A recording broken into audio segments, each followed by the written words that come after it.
নমস্কার বন্ধুরা, আজকে আমি আরেকটি রেসিপি নিয়ে আসলাম।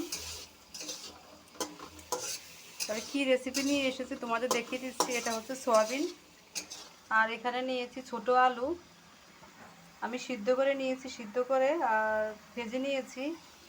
আর সয়াবিনটাও সিদ্ধ করে নিয়েছি, এখন ভেজে নিচ্ছি। একটু হলুদ লবণ দিয়ে ভেজে নিচ্ছি। সয়াবিনটা ভাজা হয়ে গেছে, এখন নামিয়ে নেব।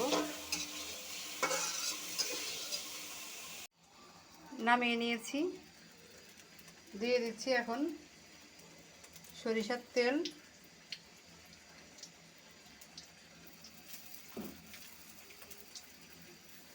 একটা তেজপাতা দেব, দিয়ে দিচ্ছি জিরা,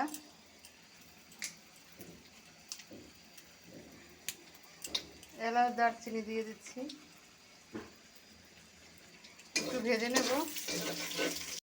ভাজা হয়ে গেছে, এখানে টমেটো কুচি দিয়ে দিচ্ছি। টমেটোটা একটু ভেজে নেব।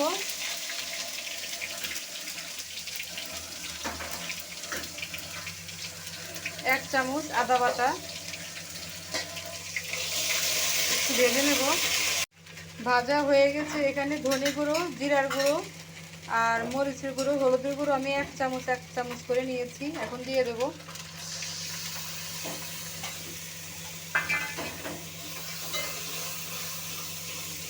ভালো করে একটু কষিয়ে নেব। কষানো হয়েছে, আমি আবার কষিয়ে নেব একটু জল দিয়ে। আবার কষিয়ে নেব। মশলা যত কষাবে ততই তরকারি ভালো হবে।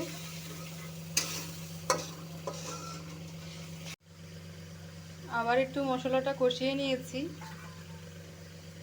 এবারে সিদ্ধ করা ভাজা আলুগুলো আমি দিয়ে দেব।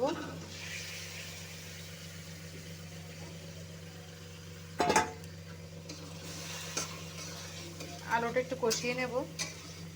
দিয়ে দিচ্ছি লবণ।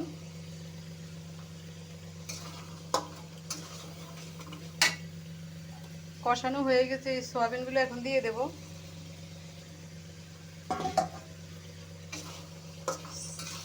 ভালো করে কষিয়ে নেব।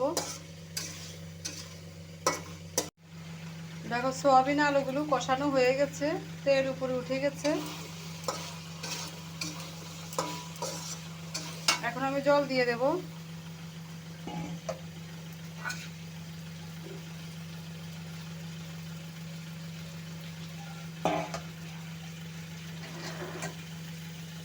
জল দিয়ে দিচ্ছি।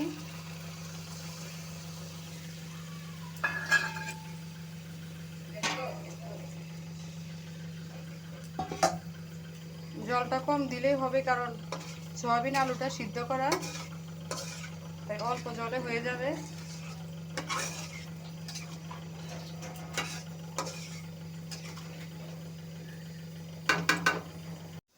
হয়ে গেছে, এখন নামিয়ে নেব।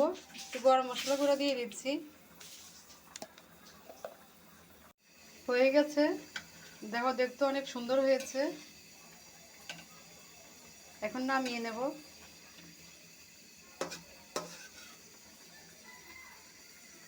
হয়ে গেছে, নামিয়ে ফেলেছি।